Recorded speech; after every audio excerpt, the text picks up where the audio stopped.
Merhabalar, ben Türkmenistan vatandaşı.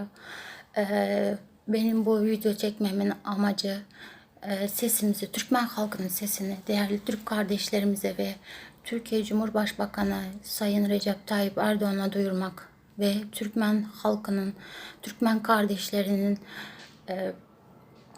Türkmen kardeşlerine birazcık destek olmasını rica etmek. Değerli Türk kardeşlerimiz, öncelikle ben Türkmen halkı adına size senelerdir bize kapınızı açtığınız için, Türkiye'de yaşama, okuma, eğitim alma fırsatı bize tanıdığınız için çok teşekkür ediyoruz. Özellikle bu pandemi döneminde gerekirse belediyeler tarafından, gerekirse bireysel olarak Türk kardeşlerimiz özellikle Türkmenler için yardım kampanyaları başlatarak bize çok destek oldu. Kardeşliğini gösterdi. Biz size çok minnettarız. Türkmen kardeşleriniz bunu hiçbir zaman unutmayacaktır.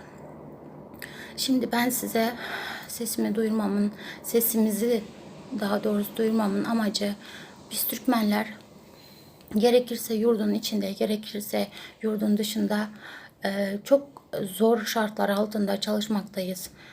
Çünkü bu diktatör rejim yıllardır bize, Türkmenlere, halkına yapmadığını bırakmadı.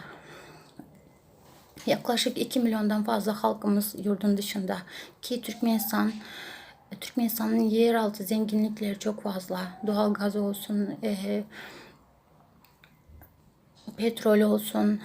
Bunu bilmeyen yoktur. Normalde bizim çok zengin bir şekilde hayat sürmemiz gerekirken bütün haklarımız elimizden alınarak sömürülüyor yani. Bunu siz de biliyorsunuz hangi ülkeler tarafından neden yapıldığını. Biz buna rağmen iç savaş çıkmasın, halkımız polisimizle, askerimizle karşı karşıya gelmesin diye senelerce sustuk. Ama artık bizim susacak halimiz kalmadı. Artık biz çok yorulduk. Biz senelerdir gidip çocuklarımızı göremiyoruz. Biz onlara sarılamıyoruz. Büyüdüğünü yani takip edemiyoruz. Bizim çocuklarımızı farklı kişiler, kimilerinin yaşlı anneleri, kimilerinin kardeşleri terbiye ediyor. Bizim çocuklarımız çok sevgisiz büyüyor. Her şeyi geçtim. O yani devletin malını, mülkünü geçtim. O bizim insanlarımızın, bizim anne babalarımızın, bizim çocuklarımızın hayatlarını çaldı bu diktatör sistem. Biz artık özgürce Türkmenistan'a gidip çocuklarımızı görmek istiyoruz. Ben şahsen 9 senedir Türkiye'de yaşayan bir Türkmen olarak çocuğuma sarılamıyorum. 2 aylıkta bırakıp geldiğimde 2 aylıkta ve bir kere bile görmedim. Sadece görüntülü görüşebiliyoruz. Bunun ne kadar zor, ne kadar ağır olduğunu anne, baba olan herkes anlayabilir. Öyle değil mi? Bir çocuğunuzun gözünün içine bakın ve düşünün ne durumda olduğunuzu. Benim gibi binlerce anne, binlerce baba var burada. Bir değinmek istediğim konu daha var. Türkiye'ye çalışmaya gelip hayatını kaybeden 56 tane, sanırım yanlış hatırlamıyorsam 56 tane Türkmen hayatını kaybetti. Virüsten korunmak için içtiği sahte içkilerden dolayı. Hayatını nasıl kaybettiğinin benim için hiçbir önemi yok. Ne olursa olsun Türkmen devletinin bu ölülerine sahip çıkması gerekiyordu. Onların hepsi burada Türkiye'nin mezarlığında defnedildi. Siz onların geride kalan ailelerin ne halde olduklarını görebiliyor musunuz? Düşünebiliyor musunuz? Yani senin çocuğun, annen veya baban gidiyor Türkiye'ye ve geri gelemiyor. Orada ölüyor, mezar orada oluyor. O insanlar gidip çocuklarının veya annesinin, babasının mezarını ziyaret edemeyecekler. Türkiye'ye gelmek mi, mezar ziyaret etmek için? İşsizler, iş yok. Zaten çıkmak için 3.000-5.000 dolar rüşvet vermemiz gerekiyor. Halkta o para yok ki. Halkta o para yok. O kadar zor günler yaşadılar ki onların yasını tutmalarına bile izin verilmedi Türkmenistan devleti tarafından. 28 Nisan'da çok büyük bir felaket yaşandı Türkmenistan'da. Fırtına koptu. En az deprem kadar çok hayat aldı ve çok kötü izler bıraktı arkasında. Birkaç gün önce Türkmenistan'da 2 köyü su bastı. Evlerin üstüne kadar su geldi. İnsanlar evsiz kaldılar. Binlerce aile evsiz kaldı ve o insanları başka bir köyün okuluna taşımışlar. Okullarda, yerlerde yatıp kalkıyor insanlar. Düşünebiliyor musunuz? O suyu engellemek için sadece birkaç tane asker göndermişler. Devlet gelmedi, yardım etmedi. Oluşan fırtınada da hiçbir şekilde devlet gidip ne büyük geçmiş olsun dileklerini iletti ne de fırtınada oluşan hasarları düzeltmek için bir çaba gösterdi. Ama aynı zamanda aynı fırtına yaşandığı dönemlerde gitti Afganistan'a yardım gönderdi, gıda yardım, Rusya'ya yardım gönderdi. Allah aşkına biz karşı değiliz buna. Kesinlikle biz yardımsever, iyi yürekli halkız. Biz insanperver insanlarız. Ama kendi halkının bu yardıma ihtiyacı varken sen gidip başka devlete yardım edersen bu artık kabul edilemez bir şey. Bu bizi çok derinden yaralıyor ve etkiliyor. Bizim hangi birine susacağımızı artık kestiremiyoruz ve kaldıramıyoruz. Biz bu psikolojiyle kimimiz çocuk bakıyor, kimimiz insanların annelerine bakıyor. Yani psikolojimiz normal değil bizim. Yani artık ruhen, fiziken bitmiş durumdayız. Lütfen bizim sesimizi duyun. Bize destek olun. Yolları açsınlar. Biz rahat bir şekilde ülkemize gidip gelelim. Sesimizi duyurun. Dünya basını duysun, görsün ne halde olduklarımızı. Ne kadar zor durumlar, zor şartlar altında yaşadığımızı görsünler. Ben kabul ederim. Her ülkede sıkıntı olabilir, ekonomik kriz olabilir, her şey olabilir. Ben bunu kabul ediyorum. Felaketler de yaşanabilir, hastalık da olabilir. Tamam, hepsine varım ama devletin yardım etmesi gerekiyor. Devletin halkının yanında olması gerekiyor. Senin halkın açken, yardıma ihtiyacı varken, desteğe ihtiyacı varken sen gidip başka devletlere yardım edersen bu kabul edilemez bir şey. Senin halkın yurdun dışında işsiz, hastalıkla mücadele ederken en azından bir kaldığı devletlere birazcık gıda yardımında veya maddi destekte bulunabilirsin. Öyle değil mi? Ama bu yapılmıyor bize. Kesinlikle yapılmıyor. Biz o yüzden artık sesimizi duyurmaya çalışıyoruz. YouTube'da yüzünü gizleyip saklayıp sesini duyurmaya çalışan binlerce Türkmen kardeşlerimiz var. Bana güvenmiyorsanız girip bakabilirsiniz, takip edebilirsiniz. O fırtınada zarar gören evleri, aileleri görebilirsiniz oradan. Lütfen sessiz kalmayın. Lütfen bu videoları paylaşın ve bize destek olun. Biz artık çocuklarımızın yanında çalışmak istiyoruz. Onları biz kendimiz terbiye etmek istiyoruz. Biz çok özledik memleketimizi, çocuklarımızı. En azından 6 ayda bir olsa bile, 3 ayda bir olsa bile gidip görüp gelip bilelim. Biz Türkiye'de kaçak çalışmak istemiyoruz. Ödememiz gereken neyse ödeyip çalışma iznimizi alıp, oturma iznimizi alıp resmi bir şekilde çalışmak istiyoruz. Buna izin verilsin istiyoruz. Çok fazla bir şey değil bizim istediğimiz. Madem halkına bakamıyor, madem iş veremiyor, o zaman izin verin. Biz yurt dışına rahat bir şekilde çıkıp rahat bir şekilde ülkemize gidip gelebilelim. Lütfen, lütfen duyurun sesimizi. Bu yaşadığımız acılara, zulümlere artık bir son vermek istiyoruz. Benim bugünden itibaren hayatım tehlikede. Ben Türkmen halkına seslenmek istiyorum buradan. Değerli Türkmen kardeşlerim, ben yüzümü açarak ve Türk kardeşlerimize seslenerek hayatıma ve kardeşlerimin, ailemin hayatını tehlikeye attım. Eğer bana bir şey olursa benim ailem size emanet. Çünkü ben artık bu yaşadıklarımızı görüp susamıyorum, kaldıramıyorum. Yüzlerce Türkmen kardeşimiz hayatını kaybetti. Onlarca çocuk fırtınada kayboldu ve hala bulunamıyor. Bunun Türkmen basını olay yaşandığı gün olsun, sonrasında olsun bir kere bile halka duyurmadı. Hiçbir şey olmamış gibi normal hayatına devam etti. Türkmenistan 2 vilayetinde oldu. Biz yurt dışında yaşayan Türkmenler olarak o süreci çok zor atlattık. Çünkü bizim ailelerimiz orada fırtınada hayatlarını kaybetmişken evlerini evsiz kaldılar. Binlerce insan evsiz kaldı. Evlerin çatıları uçtu.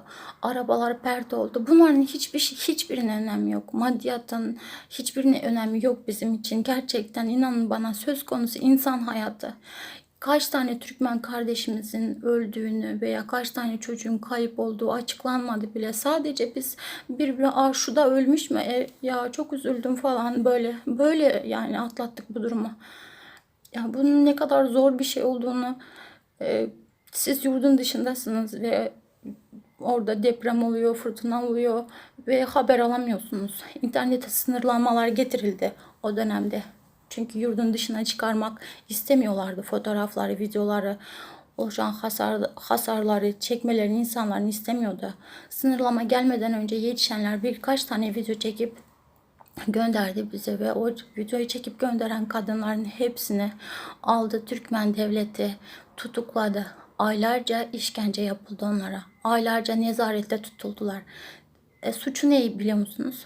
O videoları kardeşlerine veya yakınlarına göndermek. Tek suçu bu. Başka hiçbir şey yapmadı.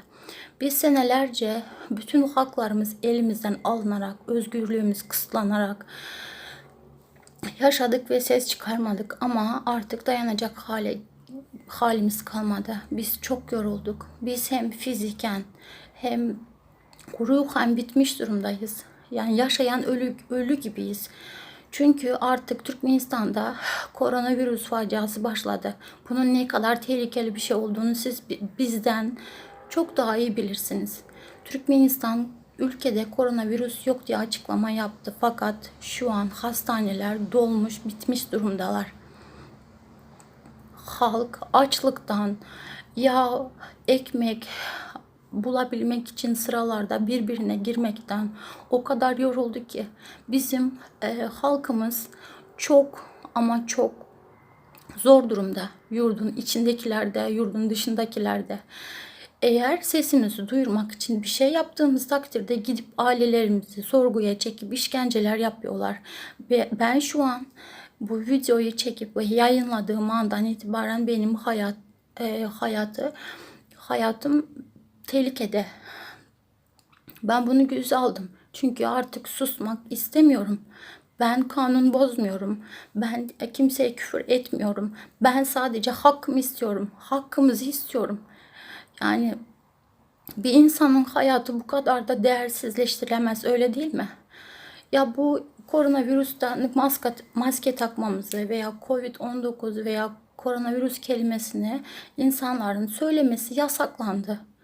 Düşünsenize ne kadar tehlikede olduğumuzu ve insanlar evlerinden götürülüp hastanelere götürülüyor ve yakınlarına da eğer konuşurlarsa hapisle, öldürülmekle tehdit ediliyorlar.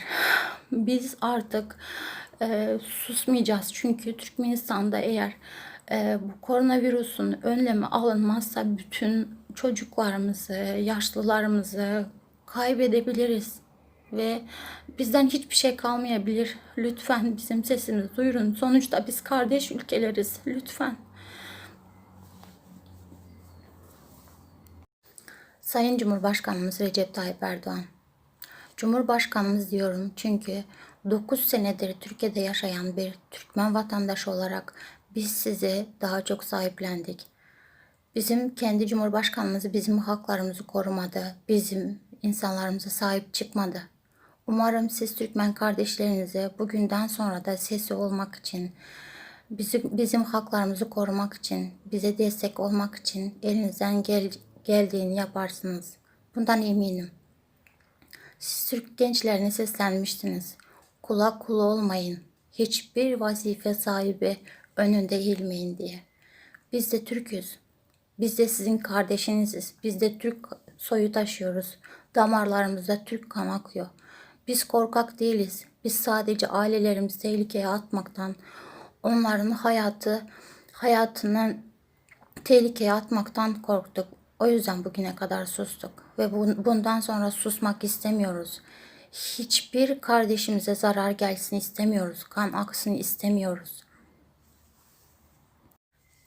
Değerli Türk kardeşlerimiz, lütfen sessiz kalmayın. Bizim sesimiz olun. Bu zor süreçte, bu zor günlerde Türkmen kardeşlerimize destek olun. Lütfen paylaşın. Görebildikçe insanlar görsün. Biz Türkiye'de kaçak bir şekilde çalışmak istemiyoruz. Biz oturma izin, çalışma izinlerimizi alıp o şekilde çalışmak istiyoruz. Biz kanunları bozmak istemiyoruz ama bazılarımızın elinde değil. Mecbur kaçak şekilde kalmak zorundayız. Çünkü gidersek gelemiyoruz. Gidersek Türkmenistan'da iş bulamıyoruz. Gidersek ailelerimize bakamıyoruz. Lütfen bizim Türkmen kardeşlerimizin sesi olun. Biz bunu asla unutmayacağız. Biz savaşmak istemiyoruz. Biz sadece hakkımız olanı arayıp sakin bir şekilde bu meselelerin çözülmesini istiyoruz. Türk kardeşlerimizi bizi bu süreçte senelerdir hatta çok güzel memleketlerinde ağırladılar. Biz de onları ağırlamak istiyoruz. Bizim onlar memleketine geldiğimiz kadar onlar da bizim memleketimize gitsin. Tarihi yerlerimize, atalarımızın, babalarımızın savaşıp kazandığı toprakları görsün istiyoruz. Çok fazla bir şey istemiyoruz aslında. Sadece özgürlüğümüzü, düşüncelerimizi, özgürlüğümüzü istiyoruz. Düşüncelerimizi rahat rahat bir şekilde konuşmak istiyoruz. Biz kanun bozmuyoruz. Lütfen bizim sesimiz olun. Lütfen bize destek olun. Her gün Türkiye'de 3-4 tane Türkmen ölüyor. Ve biz bunu üzülerek izliyoruz. Ve bundan sonra seyirci kalmak istemiyoruz. Onlar buraya defnediliyor. Türkmenistan almıyor naaşlarını, ölülerini almıyor, kabul etmiyor. Geçen gün Bahar Gül diye bir ablamız hayatını kaybetti. Türkiye'nin İstanbul şehrinde. Yenikapı'da bir hastanede, devlet hastanede aylarca kaldı. Ve son arzusu vardı. Karaciğer kanserinden hastanede yattı ve son bir arzusu vardı. Türkmenistan'da 2 tane kızı vardı ve ölmeden çocuklarına kavuşmak. Orada ölmek memlekette. Ama biz onu gönderemedik. Gittik hastaneye ziyaret ettik. Paylaştık elimizden geldiği kadar. Haber sitelerine çıkardık. Biz normalde küçücük bir yardım yaptığımız zaman devlet engellemek için, bizi birbirimize düşürmek için artistlerimizi, oyuncularımızı, ünlülerimizi bize karşı kullanıyor. Zorla. Eminim zorla. Çünkü onlar da keşke elinde olsaydı bu kadar zulme sessiz kalmazdı. Mecburen bize karşı kullanıyorlar. Ve bu kadar çağrı yapmamıza rağmen, haber sitelerinde göstermemize rağmen Bahar Gül ablamızı son arzusunu kabul etmediler. Türkiye defnedildi. Siz ne yaptınız? Bir kız çıktı yurt dışında babasını Covid-19'dan dolayı tedavi edemedikleri için bir çağrıda bulundu ve siz özel uçakla gittiniz. Bir tane bile olsa vatandaşınıza, ya bir tanesine o kadar güzel sahip çıktınız ki biz burada yüzlerce, binlerce, hatta 2 milyon, yaklaşık 2 milyon halk burada mağdur durumdayız. Kaldık da pandemi döneminde. Bize kimse sahip çıkmadı. Ölülerimize de sahip çıkmıyorlar. Ama biz artık buna bir son vermek istiyoruz. Bizim ölülerimiz Türkmenistan'da defnedilsin istiyoruz. Biz rahat bir şekilde ülkemize girip çıkmak istiyoruz.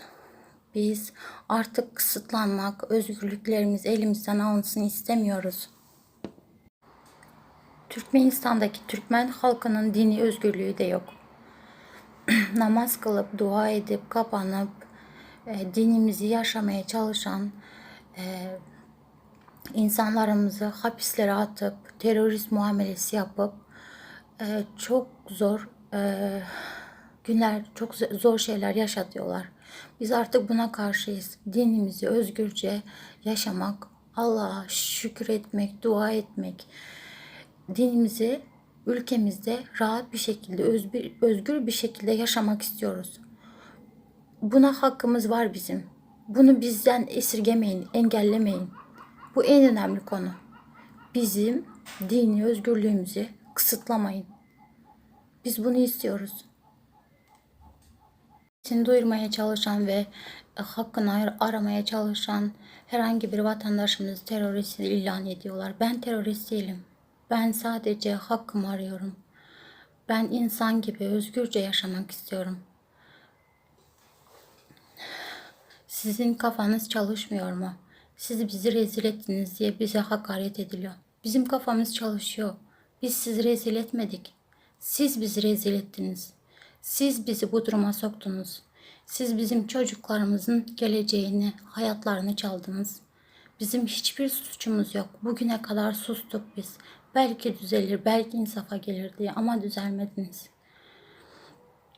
Ben insan hakları koruma birliğine mektubumu yazdım. Hayatım tehlikede olduğunu bildirdim. Terörist değilim. Elime silah almadım. Hiç kimseye hakaret etmedim. Sadece bu rejime karşı olduğumu söylemek istedim. Ve hakkımız olanı talep etmek istedim. Benim amacım sadece bu. Ben terörist değilim.